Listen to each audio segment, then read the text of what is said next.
All right.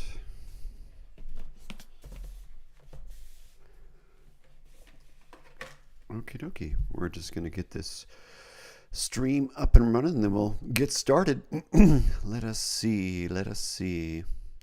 Let us see how we sound. Do we sound okay? Maybe we don't. Maybe we do. I don't know.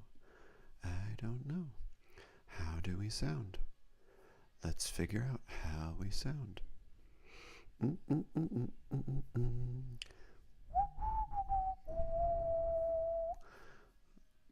Seems like we sound good. Sounds okay. All right. Well, let's just get this going. Let's get this broadcast a brewing. And let me just share it real quick, and we're going to get on the road here. All right. Just uno momento, as they say. Let me see. Here we go. Copy link. We're going to go like that and that and that. Then we're going to go like this. We are live. Just a moment.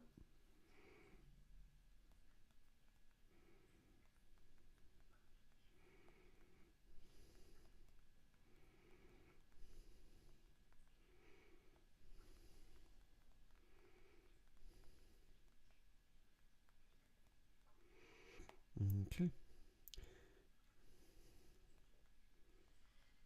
Here we go. Posting, hitting paste. I think that'll do it. All right, looks good. Ready to rock and even roll, potentially. So, good afternoon, good evening, good morning, whoever you are, wherever you are. My name is Patrick Lockwood, sometimes Dr. Patrick Lockwood for the purposes of certain conversations. In this particular case, I'm just Patrick, so please don't sue me, etc. This is UnShrink Me, and if you are brand new to the podcast, to who I am, etc., I am a clinical psychologist in Southern California, and I do this weekly podcast called UnShrink Me, because the focus of this podcast is helping people become more informed consumers of mental health and other clinical services, psychiatry, clinical psychology, whatever the degree, whatever the background. I want you to be the most informed and appropriately skeptical and critical consumer. And the reason's because waste, fraud, and abuse are rampant in the mental health community. And it's not because the mental health community is built with a bunch of evil people. That's not my approach. That's not my belief. I'm not here to unfairly malign my colleagues or the profession. I'm here to provide, hopefully, a little bit of hope, sometimes some humor, and a focus on what actually makes sense and what doesn't make sense from the perspective of the literature, etc.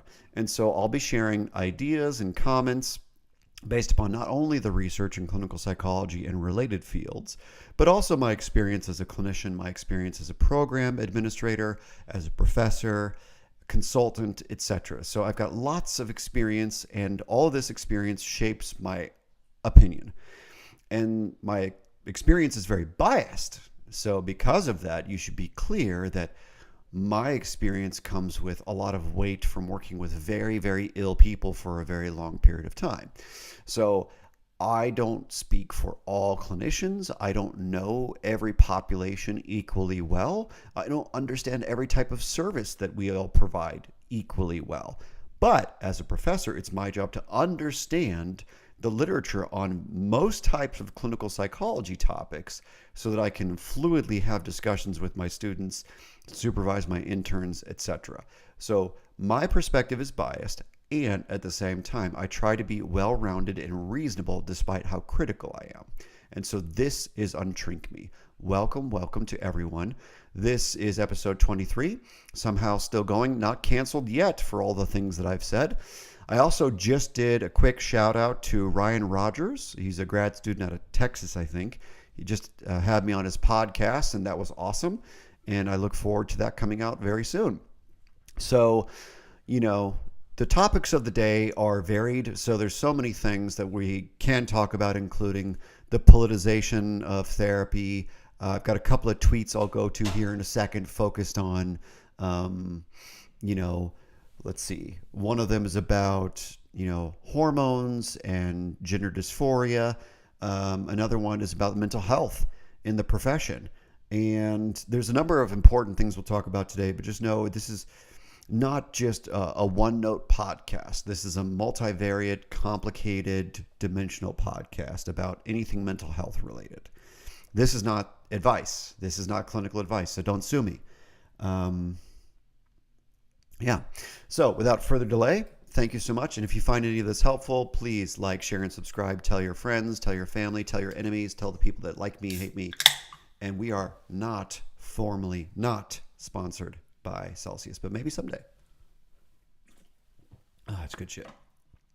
So let's talk first things first. So, our buddy Andrew Huberman, who is a big, I would say influencer / guru of some kind.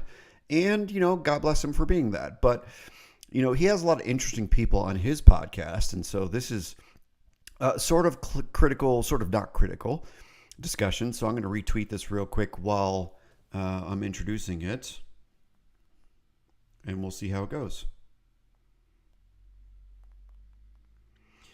So he had a guest on his podcast who discussed grief. Her name is Dr. Mary Frances O'Connor. And his post, I think on June 2nd, so this is a little bit older post, said, most people are completely unaware of the immense health risk to you when you first enter a state of major grief. Dr. Mary Frances O'Connor, at Dr.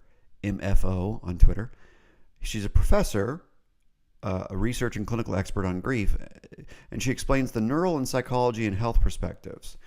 So basically, he had this expert on who discussed the potential health risks of grief. And I think this is a really cool discussion because, there's a lot of pop psychology on grief. There's the Kubler-Ross sort of pseudoscience-y version of grief. There's all these things that people think about grief. And, grief is kind of complicated and confusing because, profound sadness around perceived loss or actual loss is an adaptive and normal response for a lot of people. And then there's the pathological variants of it that are hard to necessarily discern from the outside looking in. And so even clinicians struggle with this. So I think it's a very helpful conversation. I encourage you to go give it a listen because maybe it'll be useful to you at some point, especially if you're in the field. What I will say just very briefly is that people misunderstand, I think, the complicated nature of grief when it comes to all the layers of it, because even in so-called normal grief, whatever normal actually means, I think statistically that's the best way to use the word, but normal grief comes with drastic mood changes, health changes, immune system changes, all these things. And so it's really important to not treat it as if just because it's normal, as in it's an expectable response, that it's not a big deal. And I think that's true for a lot of things, whether it's normal to be overwhelmed by losing your job or overwhelmed by good things. So a big transition is getting a new job or getting a promotion or having a kid or whatever it is. These are all very normal things, but they're also extremely stressful because stress is just our natural response to drastic changes that we're not accustomed to, essentially. So all of that's fine, but what I will tell you is that it's easy to pathologize the normal. And so what I would encourage everyone to consider is if you are grieving in some way, shape, or form, to try and let it have its appropriate space and place and all those kind of pop psychology things. But I think it's really important to not just think of it as a psychological and emotional thing. Maybe consider what it's doing to your immune system. Maybe consider what it's doing to your overall health, your heart, and things like that. And so I think it's a really cool conversation. Just wanted to highlight it as one of the more useful Andrew Huberman experiences for the first time, not trying to criticize him, etc., etc. So please give it a watch. I think it's useful. All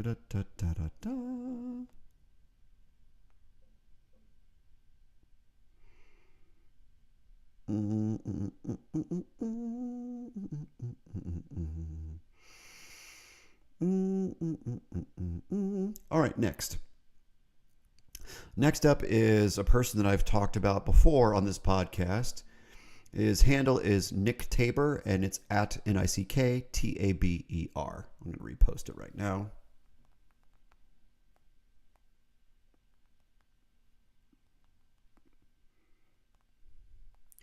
Okay, so on June 6th, also a little older, didn't get a chance to get to it yet. He said, and I quote, I think medicalization, with regard to like psychiatry, I think medicalization of mental illness is often a way that psychiatry is used to turn systematic problems into individual ones. Essentially, scapegoating the individual. Like a kid in a toxic family supposedly has a psychiatric condition, and the family doesn't have to deal with what's actually happening. So I definitely think demedicalization needs to happen, at least to a very significant extent. I actually talked about this a little bit in my podcast with Ryan Rogers earlier this week. And I think it's a very interesting conversation because there's a very big anti-psychiatry movement, which is a spectrum, right? There's people who are like, screw it all. It's all bad. It's all evil. They're hurting people. They're killing people. They're maiming people. Kill the psychiatrists. They're bad people. There's that end of the spectrum. And then there's the other end of the spectrum, which is, you know, maybe it needs to be reformed a little bit. And I see all these problems. So it's the milder end to the severe end. I don't know where Nick lies in the spectrum. I'm not here to judge that in particular. I just want to look at this one particular tweet of his. So I want to pick on a couple of things that he said and just try to like break them down for everyone. So he said, I think medicalization is often a way that psychiatry is used, that's past perfect, I think, is or has been used to turn systemic problems into individual ones, essentially scapegoating the individual. So I'm going to speak just for a second about that because I think one of the great mythologies, especially in pop psychology, which disgusts me, is that when you have a diagnosis of a mental illness of some kind, that you are the broken person.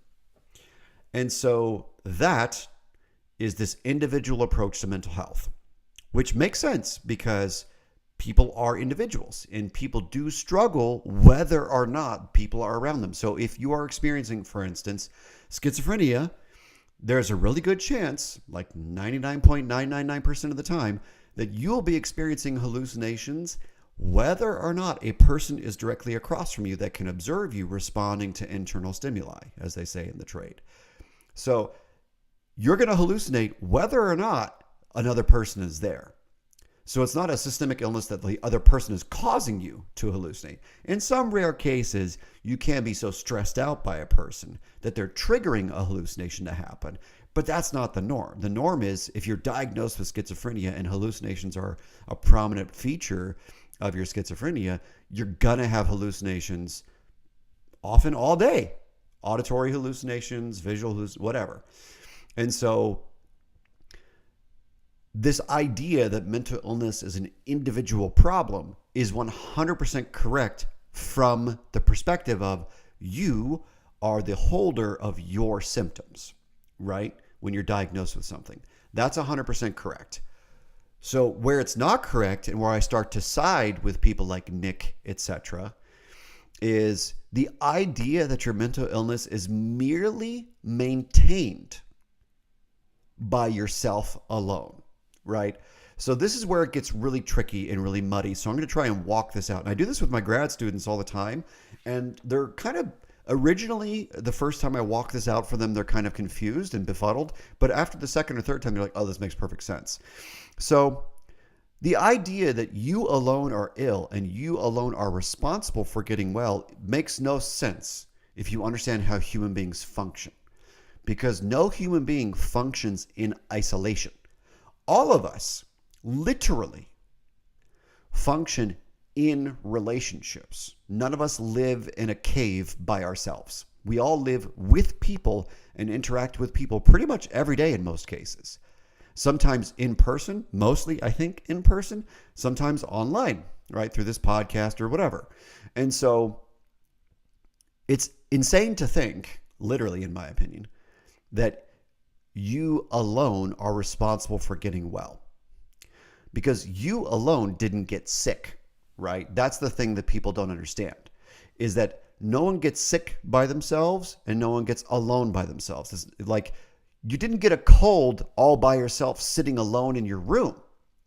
You caught the cold from somebody else at the grocery store or a coffee shop or your work or whatever it was. So the same thing is generally true about pretty much all mental illnesses, that no one gets sick alone.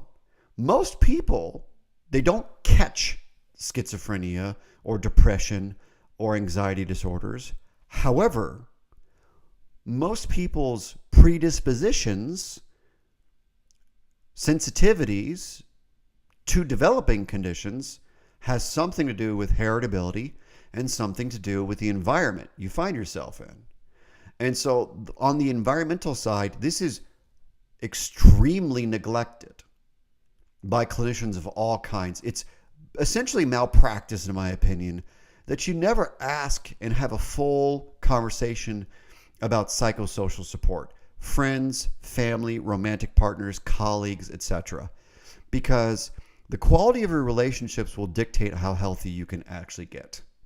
It's that simple. And so genuinely, I believe that I agree with Nick in the sense that it is easy for professionals of all kinds. I assume he means specifically psychiatry here. However, I disagree that it's just psychiatry.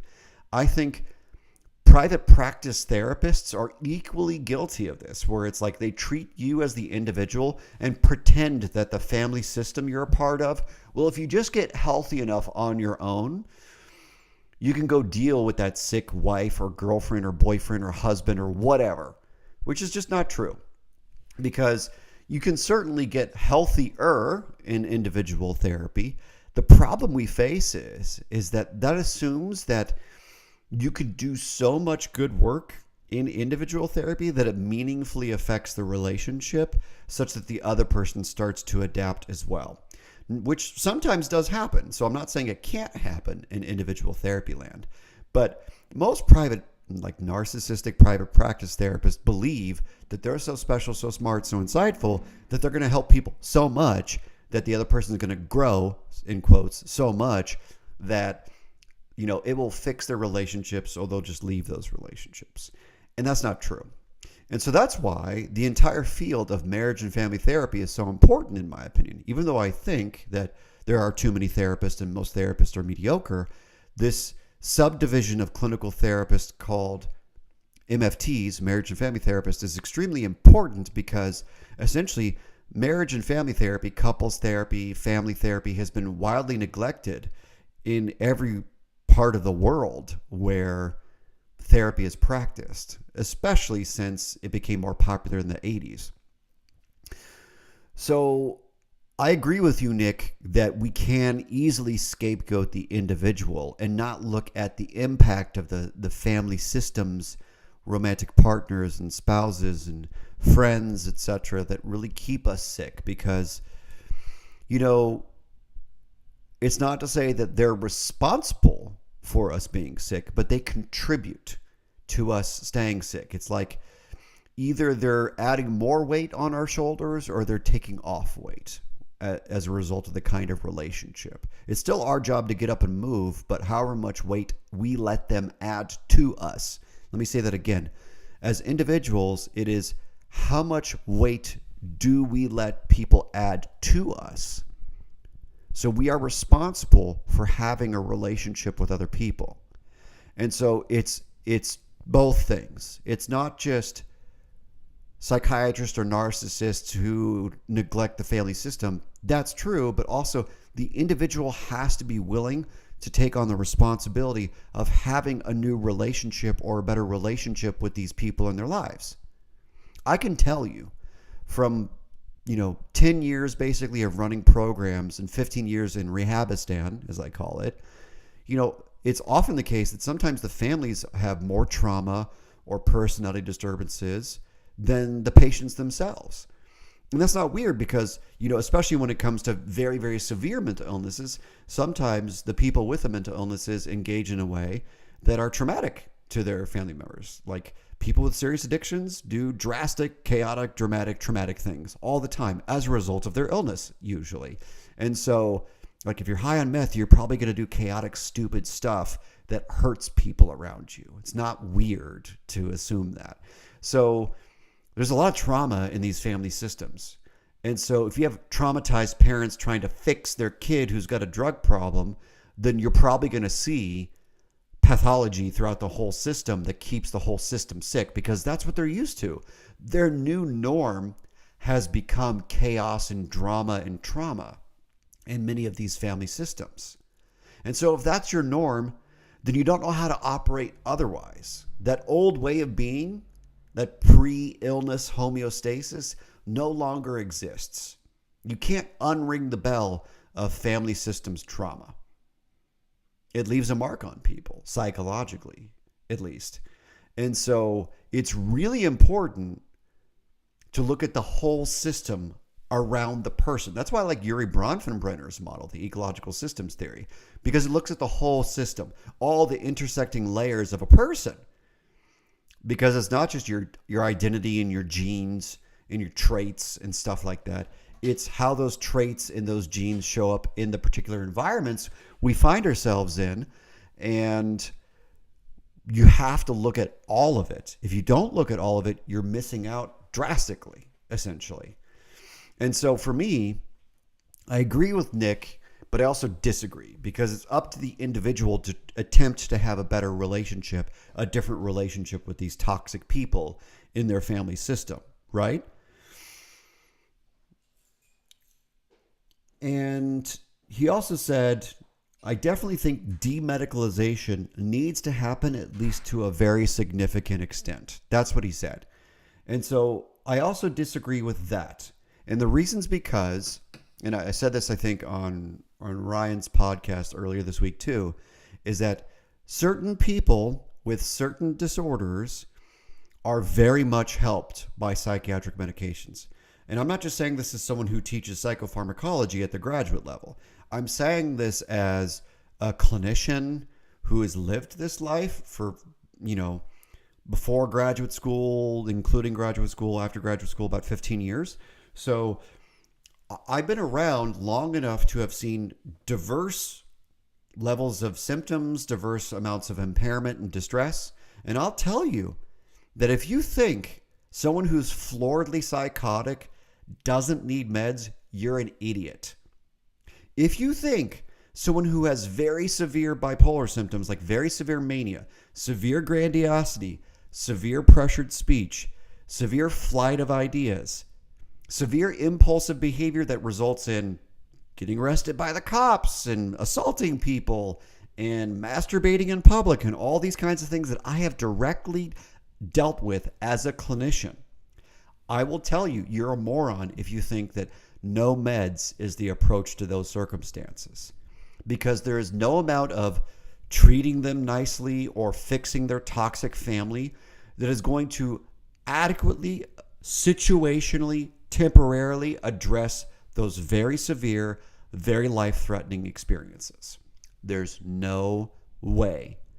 And so anyone who is on the extreme end of anti-psychiatry, who's like, meds are the devil and they're killing people.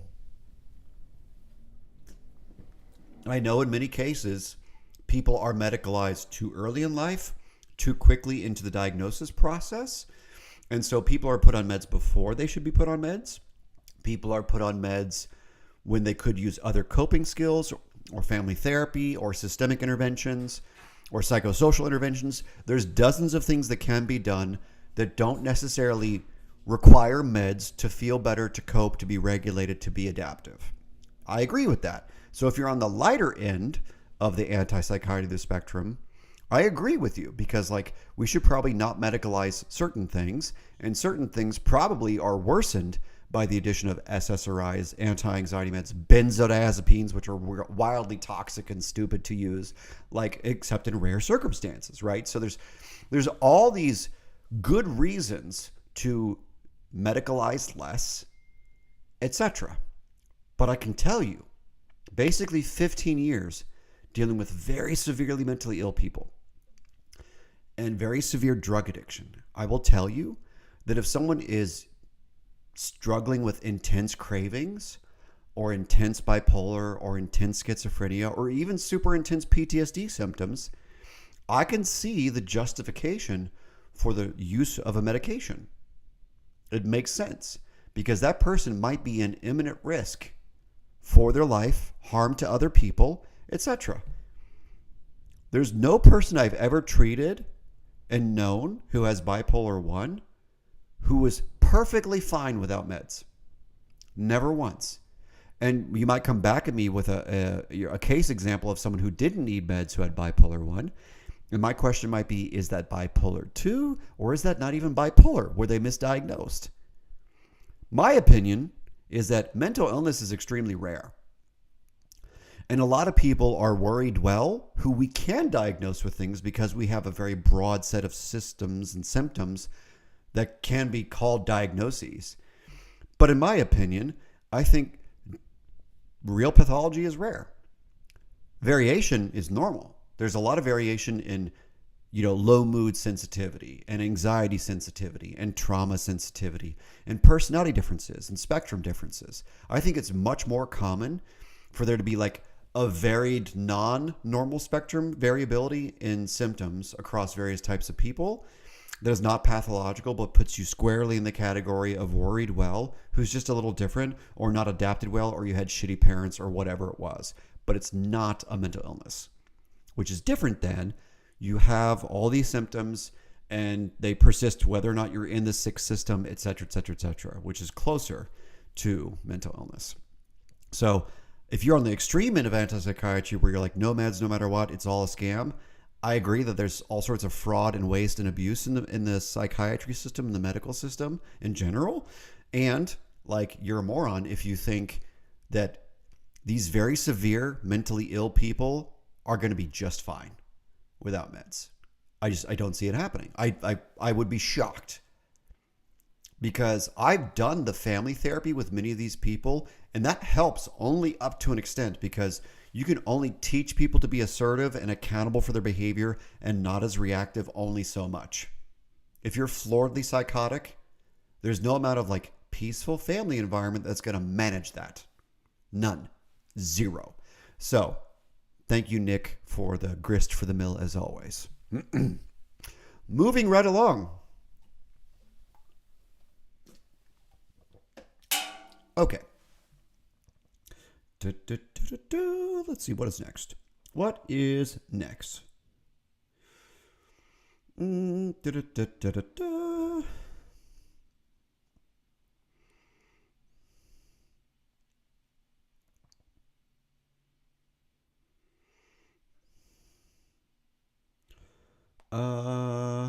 Let's see here. Here we go. So I thought I was going to talk about this sooner, but I'm going to discuss it right now because I think it's a great topic in the pop psychology world.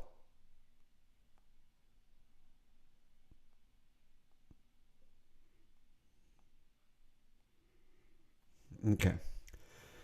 So I posted this on May 26th, a little over a month ago. And so I hope if you're not on Twitter, you find this at least so you know what I'm talking about in the context of it. So I'm going to describe an image and then I'm going to tell you what I said about it. So the image is, it's a person like giving a TED talk or something. And the image on the screen of the TED talk is, be who you needed when you were younger. So again, I'm going to tell you what the witty aphorism is. Be who you needed when you were younger. So take care of, be the person you needed when you were a kid and you weren't taken care of or whatever. So what I said about this was, this is actually horrifically stupid advice. You are not your younger self or your inner child or some bullshit like that. You are a complicated person and, quote, taking care of your inner child doesn't actually help. I will explain in my next podcast. So Let me explain why take care of your inner child is a horrific bullshit. The reason that's horrifically stupid advice is actually very similar to what we've been talking about many times. So there's this idea, especially in the pop psychology world, in the Instagram therapist guru world, that like human beings can easily and simply have a relationship with a piece of themselves or some such bullshit like that. And the truth of the matter is that is not something we're capable of doing. You cannot, quote unquote, talk to your inner child. There's no way to access something like an inner child in yourself. That doesn't happen. There's no neuroscience research that confirms we found like a memory center that has your inner child in it. There are no neural nets, to be more precise in neuroscience language, that correlate to so-called inner child. So like, that's crap. That's like new age psychology, psychoanalytic horseshit that isn't real. You cannot, I repeat, you cannot talk to your inner child. I get why therapists say that. Many therapists, including my own once upon a time, talked about that kind of thing. Now, they're making a recommendation that they don't understand. They have a rationalization for it, but just because you can rationalize something doesn't mean you fully understand it. And that's what's exactly happening in this case. So your inner child, let's break that down for just a second. Describing it that way assumes that there's some separate, discrete person that inhabits you, right? So there's like your child self that lives inside of there. In fact, there's a very trendy version of this that does like parts work, right? And it assumes that you can have like a discrete relationship with a discrete piece of yourself, which is not true. You can't like access one memory set separately from all the other self-referential pieces of you. So it's not like I have a therapist self and a husband self and a sexual self and a gym self and a work self and a professor self. Like I don't have 15 slices of a pie chart that make up who I am. I understand why it's convenient to talk that way, because we can't talk in the most precise technical way about how we function. Mostly because we don't know, but also because it's so complicated that you would waste a bunch of time and lose all of the emotional impact and forward momentum in conversation if you were to break it down technically. It's not possible, right? So the same thing is true about the concept of the inner child. There is no inner child. There's just you. There's literally just who you are right now and all of your so-called self-referential memories across time and space. And so you might have conscious access, as you can easily, readily recall consciously, memories from when you're younger, maybe when you're 5 or 7 or 10. But usually as people get older, we start to confabulate more and more and more the further in time we get away from an event. And so if you're 40 and you're trying to recall something when you're 5, cognitive neuroscience tells us that that's probably, this is a fake estimate just so we're all clear. This is me estimating based upon what I've read in the cognitive psych literature. So please don't go looking for a reference that says this particular number, because it doesn't exist. But like, if you're 40 and you're looking to recall a memory from when you're 5, it's probably 95% confabulation. So confabulation means made up out of reasonably assumable information. So you're creating a just so story. You're creating a story that makes sense to you. So you don't actually know what happened to you when you were 5. You have like a good rough guess because you're 35 years older, and in 35 years of life, billions of incidents have happened with you, to you, since then. So it's mostly confabulation. Just to name an example, here's what I'm going to tell you, and here's what I actually know. So I vividly recall seeing a picture of me at the ripe old age of, I believe, 5, in a plastic cheap firefighter's outfit for Halloween standing next to my friend Derek in kindergarten. So I recall seeing that picture. I couldn't tell you what that experience was like. I cannot remember it. But I recall seeing the picture, and I have some vague associations of like, what did that cheap fucking plastic smell like? What did it look like? And what I'll tell you is, I can tell you I didn't like the way the plastic felt. And I can tell you I didn't like the smell. And I can tell you I didn't like being in his, I think it was his basement, if I'm not mistaken, when we were getting ready to go out and trick or treat for Halloween at the age of 5. So like, I remember that much. Now the question is, do I actually know those things? No, I don't know those things. I'm pretty clear what I didn't like, for sure. But I don't actually know that. And so you can't consciously access things you don't have memory of. Your brain is very interested in forgetting things that aren't relevant to you. And so there's no way in therapy land, the world's worst theme park, you're going to remember all the important things of your inner attachment insecurities from the age of 2 to 5 or whatever. It's not possible. You don't have that information in there. It's been forgotten. What you have are vibes.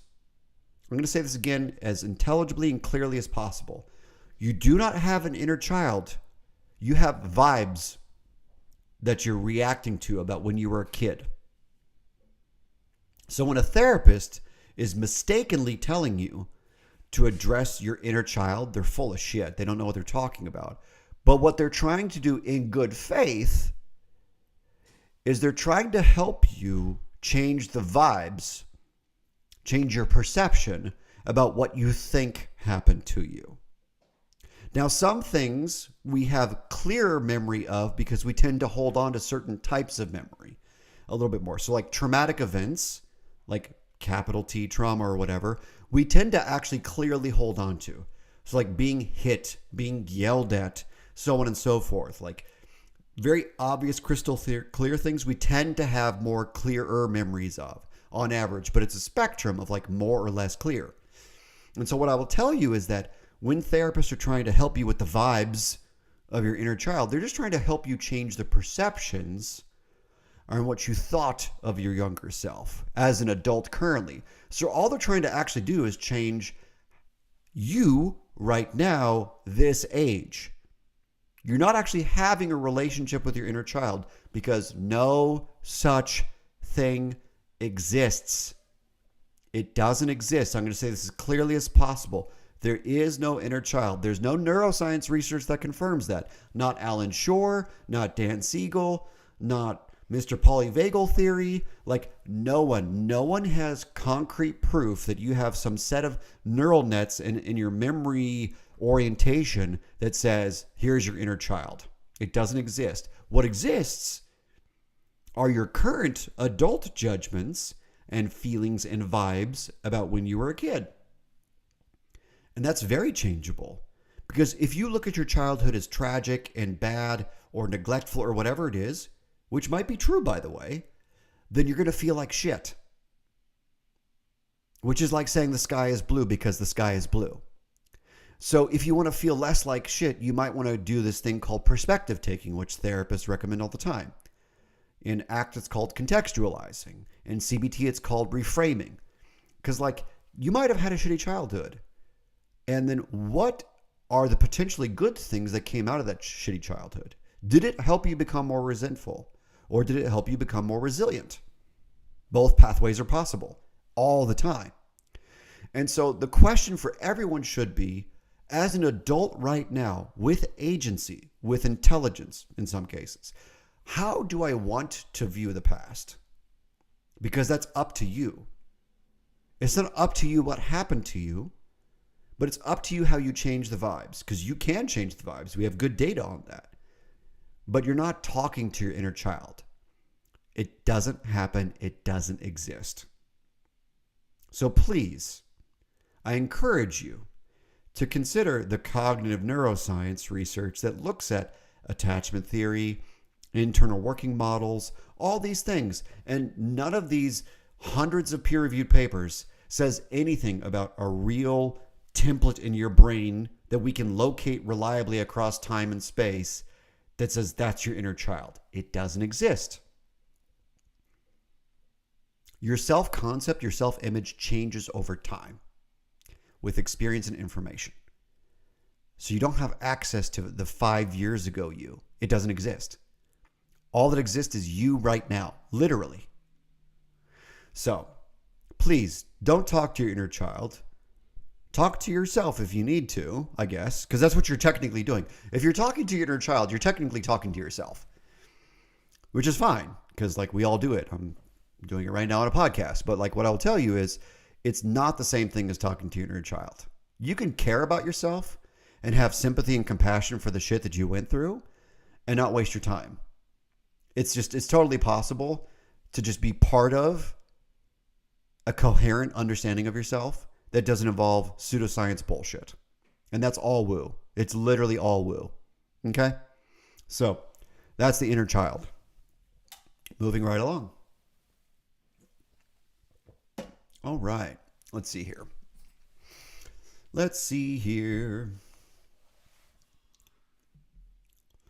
Okie dokie. Let's talk about Lori Gottlieb real quick.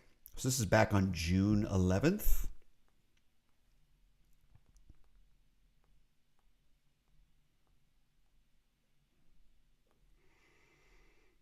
Okay. So Lori put out a tweet on June 11th that I responded to that says, she said, I say this a lot in therapy. By the way, her handle is at LORIGOTTLIEB 1. Lori Gottlieb 1. She says, I say this a lot in therapy. Having the hard conversation could break the relationship, but not having the hard conversation will break it. Which bet makes more sense to take? So my response was, it is our ethical duty to be the adult in the room. Most therapists do not do this because of ignorance of their countertransference, unawareness of the patient's defense mechanisms like perhaps projection, or the therapist's general lack of mental health. And this is a topic that I discussed kind of at length with Ryan Rogers on his podcast yesterday. So I definitely want to spend a little bit of time on this for this podcast because I think a lot of people are not 100% clear on this. So let me be clear.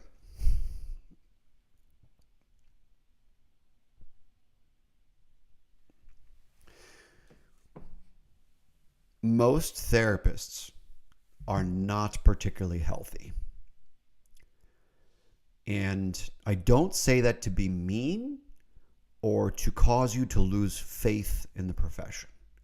I say that because it's, at least in my convenient sample of a life here in SoCal and Missouri, it's true.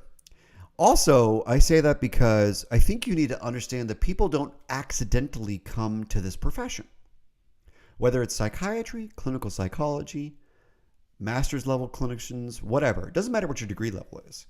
Almost no one comes here because they're perfectly well adjusted. Perfectly well adjusted people tend to do other types of professions that don't involve you sitting there and listening to people's pathology all day and their difficulties and their stress.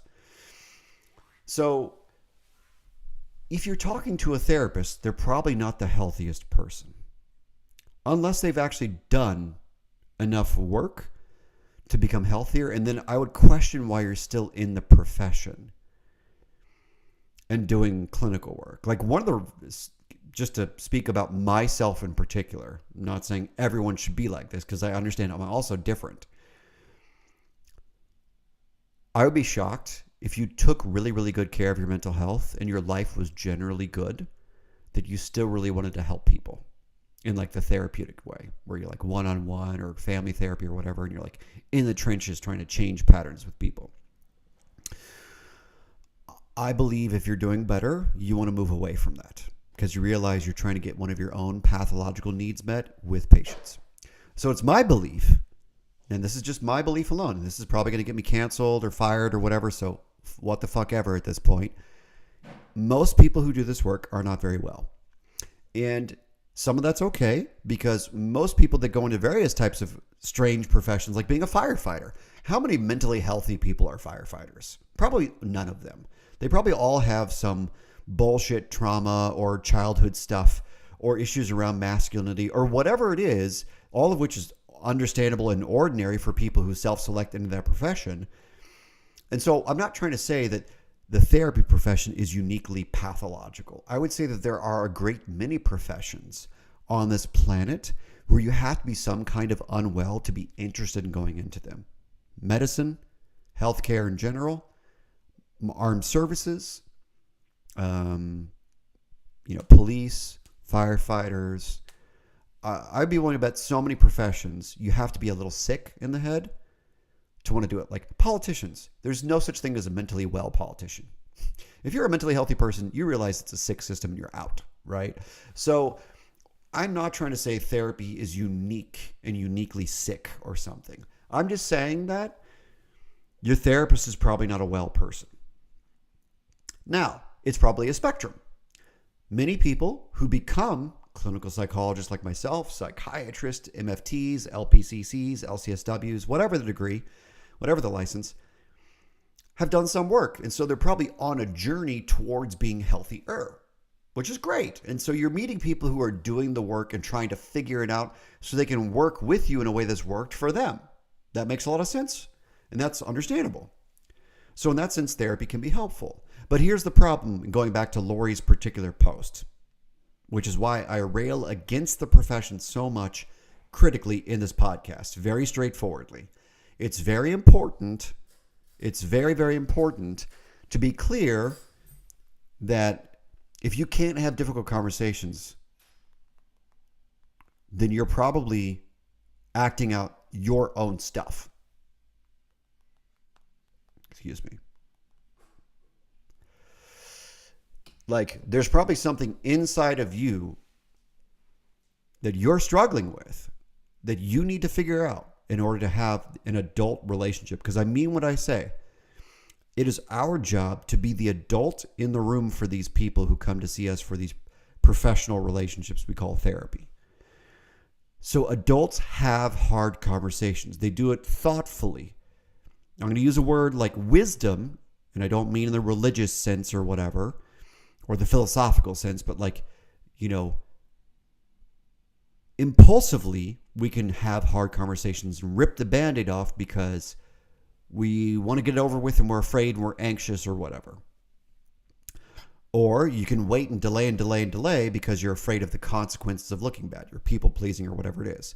So there's a spectrum of pathology, right? As there is for everything.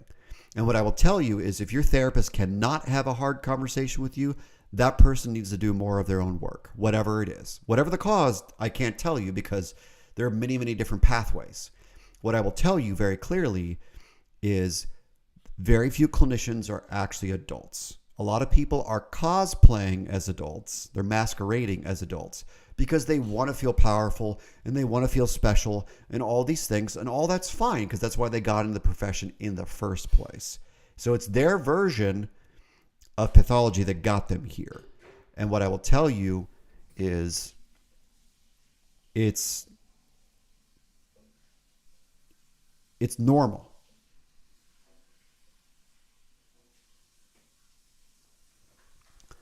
So for me, what I'm telling you is I hope for everyone's sake, if you have a therapist that can't have a difficult conversation with you, if you feel like your therapist is holding something back from you, or they're awkward with you, that's probably something wrong with them.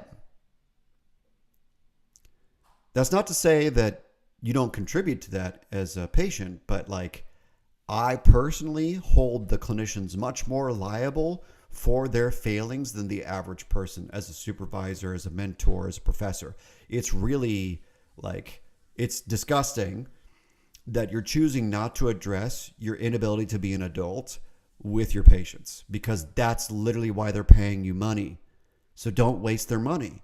Treat them with the respect they deserve to actually figure your shit out and not take your stuff out on them. And that's not okay. It's just not okay at all. So if you've got some kind of cowardice or insecurity or whatever it is, you have to figure that out as a clinician. And it's not to say that you have to be perfect. You just have to figure it out so you can handle those challenges better in the future. Because once you're aware of something, you're responsible for it, which is not taught in graduate school, by the way. It's very rare. I'm very grateful for my program that I get to teach at, because so many different people who work there from different backgrounds are able to have this conversation with their supervisees, with our graduate students. And it's like, so many people have the ability to do this well that I know, but I don't see this across other programs and circumstances. And so I really hope, genuinely, that if you're seeing a therapist or you're talking to a potential therapist or psychiatrist, whatever it is, they got to be able to have hard conversations with you. So I agree with Lori, and I think it's a more endemic problem than people think. So, moving right along. Thank you, Lori, for the grist for the mill. What else?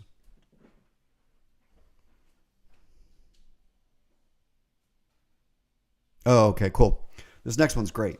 And maybe it is a little too inside baseball for some people, but I promise you I'll try to make it applicable. So Dr. James Davies, who I've talked about before on this podcast, I'm going to retweet this right now. I'm sorry I haven't gotten to these things sooner.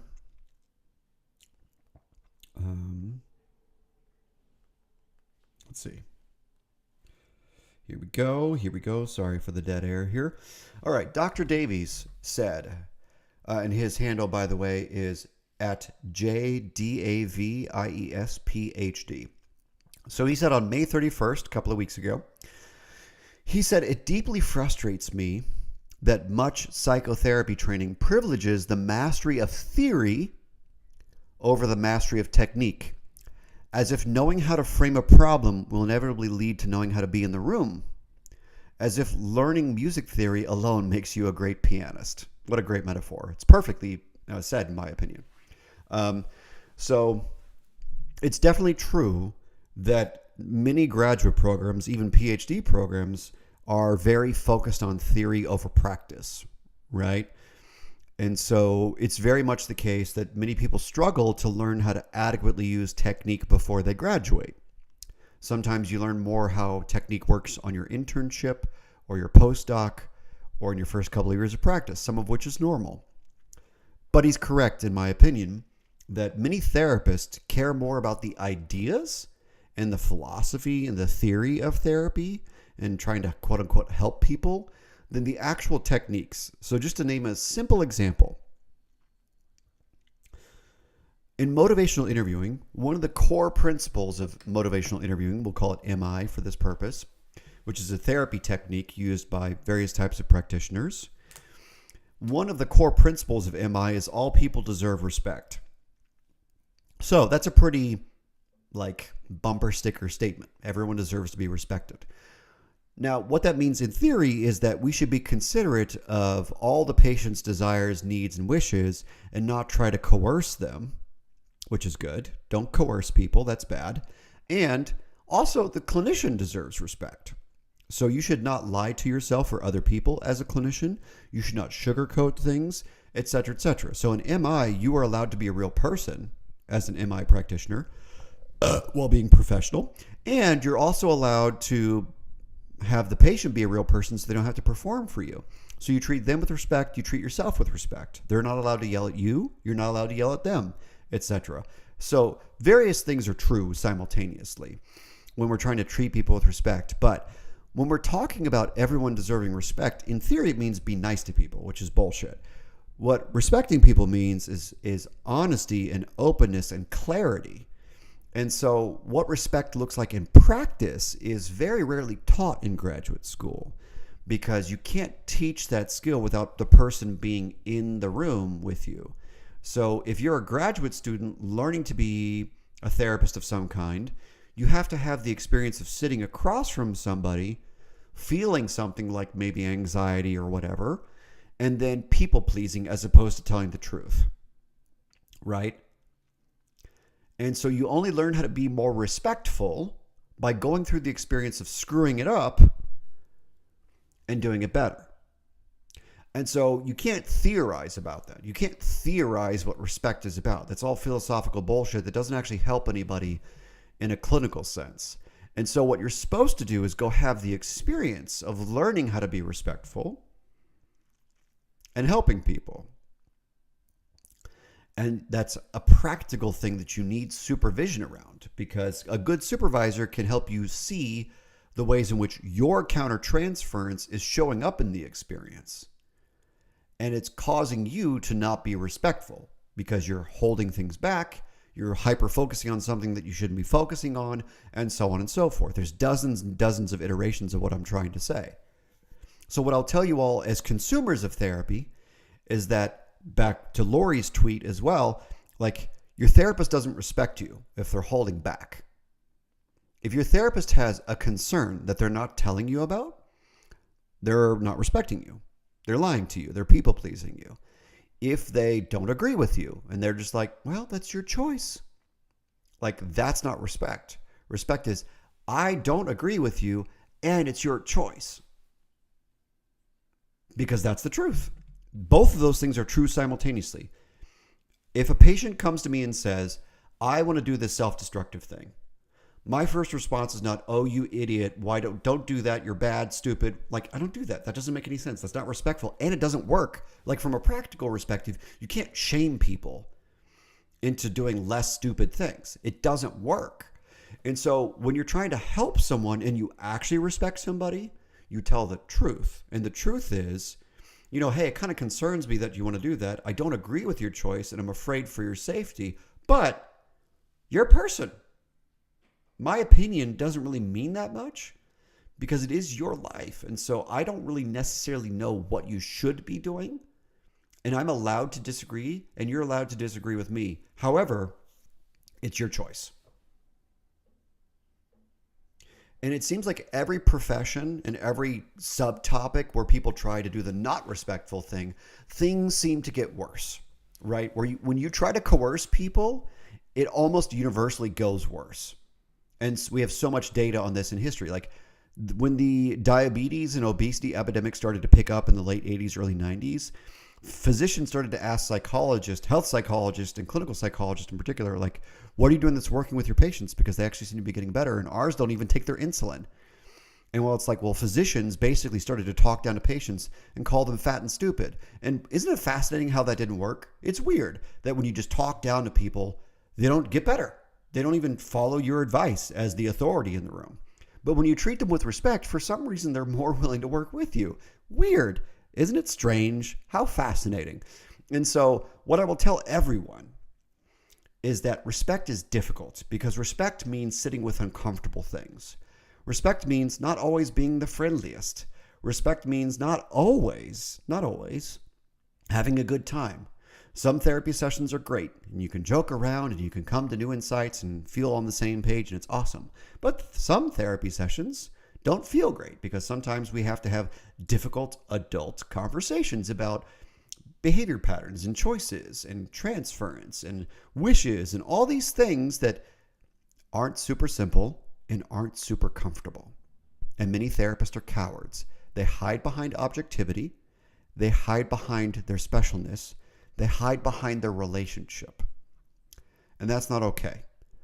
The truth is, people are complicated. People's motivations are also complicated. They're not simple. And anyone who pretends that your motivations are simple doesn't respect you. And so it's very important, Dr. Davies, that we look at the skills, the hard skills that clinicians are supposed to learn about asking open-ended questions. Or another classic intervention technique from MI is asking for permission. What a wild and absurd thing to say as a therapy skill. But it is a verifiable, real therapy skill to ask the patient for permission. Would it be okay if I shared my perspective? Would it be okay if I asked you a question about what you just said? Those are real therapy interventions. And it's one thing to talk about the theory of asking for permission, because it decreases resistance. It decreases this, I'm against you, I'm the authority who's fixing you. It decreases the separation between us as, unequal people, even though we are. Which is good, because sometimes it's very difficult to talk about difficult things. So we do things like asking for permission in the MI sense to help people feel like they're equally empowered to have the conversation. Because if they don't want to have the conversation, that's okay. It's not my job to force you to talk about that thing. It's your job to either consent to talking about it or not. That's informed consent. So, thank you, Dr. Davies. Very helpful. All right. Let's see here.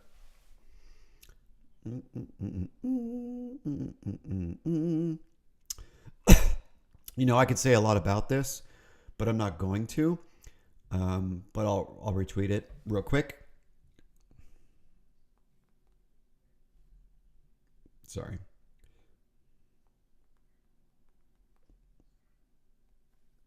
Jonathan Shedler, whom I like a lot on Twitter, he said on Twitter on June 13th, his handle is at JONATHANSHEDLER. He said, "There's no reason for a therapist to bring up their views about anything unrelated to the psychological work you are there to do. Psychotherapy is not a coffee klatch. We don't go to make chit-chat or debate world affairs in therapy. We go to do vitally important work."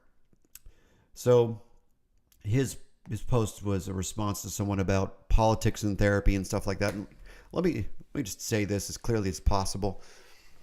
So many therapists believe in this political activist view of therapy.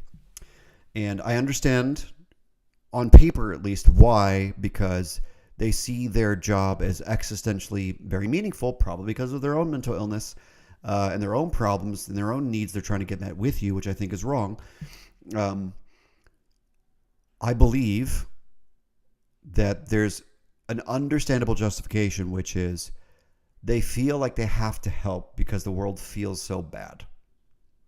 I think it's very feelings-based and not very rational. And that's okay, because again, most people who do this work are not the healthiest, most rational people. So here's what I'll tell you. I agree with Dr. Shedler. I agree that your therapist should not be bringing up anything related to anything in the world that has nothing to do with what you came to therapy for. So if you came to therapy for major depressive disorder, there's like a very distant tangential relationship between that and world events, because the world might suck and you might use that as an excuse. It might be part of your self-defeating thoughts in major depression, so to speak, your cognitive errors in depression, and use that to reinforce it. But that doesn't mean that the world events are actually in and of themselves relevant. And so if you have a therapist who cares so much about politics or social issues of any kind, then that therapist is not being a therapist. If they're on the extreme end of the spectrum, you are paying someone who is trying to convert you religiously and politically. And that's not okay. Clinicians are here to treat illnesses. Clinicians are not here to fix your life. I'm going to say that again. Clinicians are here to treat illnesses. Clinicians are not in OT, here to fix your life. It is not our job to fix all of your relationships and your beliefs and your existential dread and your childhood stuff and all this stuff. If you're coming to get treated for bipolar disorder or a substance use disorder or etc., and on down the list, we are here to treat a known illness. Unless you're a guru or a life coach, which is kind of the same thing, in which case you're trying to fix the whole person and change their lives. Like, that's not what you do as a professional, as a clinician. And so it's not uncommon to recommend certain types of lifestyle change to support the clinical work or the psychiatric work or the family work that you're doing. But I am not your physical therapist. I am not your personal trainer. I am not your pastor. I am not your case manager. I am not your best friend. I am not your spouse. I am not your boss. Well, in some cases. Like, I am none of those things as a clinician. I'm none of those things ever. I am just a clinical psychologist in that role. And that role means specifically addressing and managing an illness specifically. And so if your therapist is overly focused on politics, religion, whatever, they're not being a therapist. It's that simple. And likewise, if you have a therapist who pretends they're super neutral and that politics don't matter and world events don't matter, they're also not being a therapist, because that's impossible. It's literally impossible for the world around you to not affect you. Like, it's insane to think if you have an Israeli patient or an Iranian patient right now that they're like magically going to be just fine because of what's happening in the Middle East right now. So of course it might come up in therapy and you might support them through that issue. But that's wildly different than making all of your session a struggle session about their religious beliefs, political beliefs, whatever's going, like, that's insane, right? So supporting people through difficult circumstances that do actively affect them is different than being an activist in therapy. So there's a difference. There's a middle ground. Live there. That's what good clinicians do. If your clinician's an activist, you're losing money and they're not helping you. They're enabling you, actually, or hurting you or trying to convert you. And that's stupid and unethical.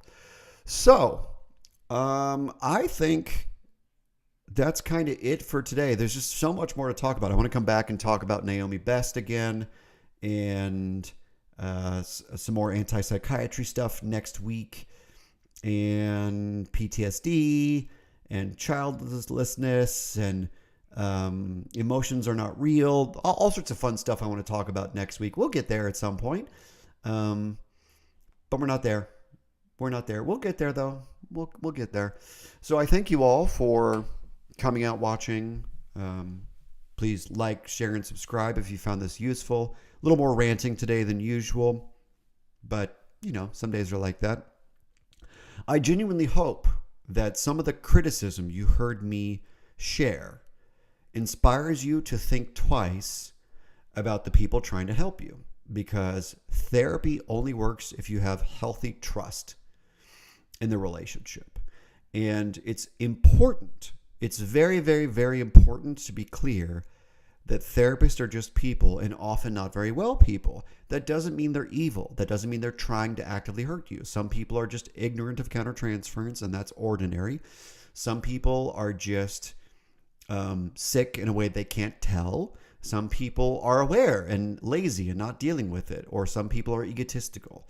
And so there's so many variations of why therapists might be the healthiest people and not be able to actually help you in the way that they should be.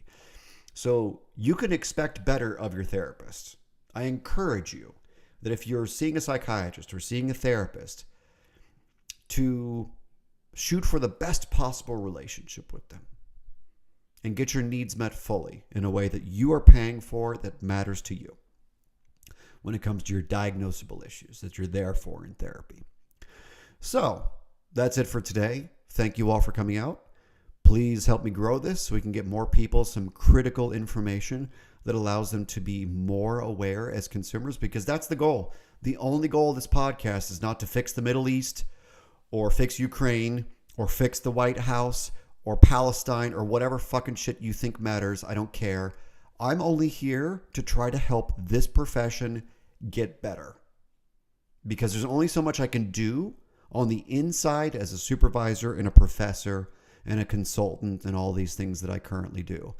And I'm proud of the things that I get to do, and I'm very, very grateful for what I get to do.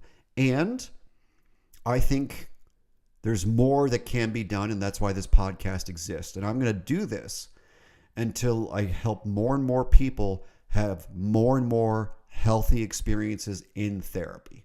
That's all I care about. I care about the people who are schmucks and the people who are grifters going away. I care about the people who are good, well-meaning people trying to help, but maybe not perfect, getting better. And I care about the people who are doing good work, getting their voice amplified. That's what I care about, because patients' lives matter and you matter. So please take good care of yourself today. Go get some good food, hang out with your friends, laugh, get a hug, whatever you need to take care of yourself. And as always, I try to end this on a dad joke. So here we go. I once had this patient, this young adult male who had serious depression and was having a hard time finding, in his case, a girlfriend. And so he'd been dating around and he'd been on the apps and he had all these issues.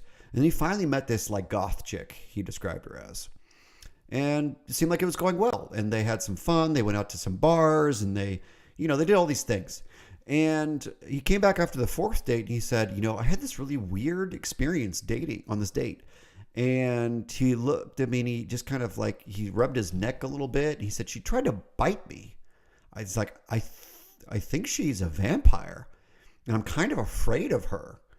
And I'm like, wow. So like, you think she's like pretending to be a vampire or she's actually a vampire? He's like, no. I think she's actually a vampire. Cause like she literally tried to suck, she didn't succeed, but she like tried to suck the blood out of me. And he's like, what do you think I should do? It's like, I don't know. I'm sorry. That sucks.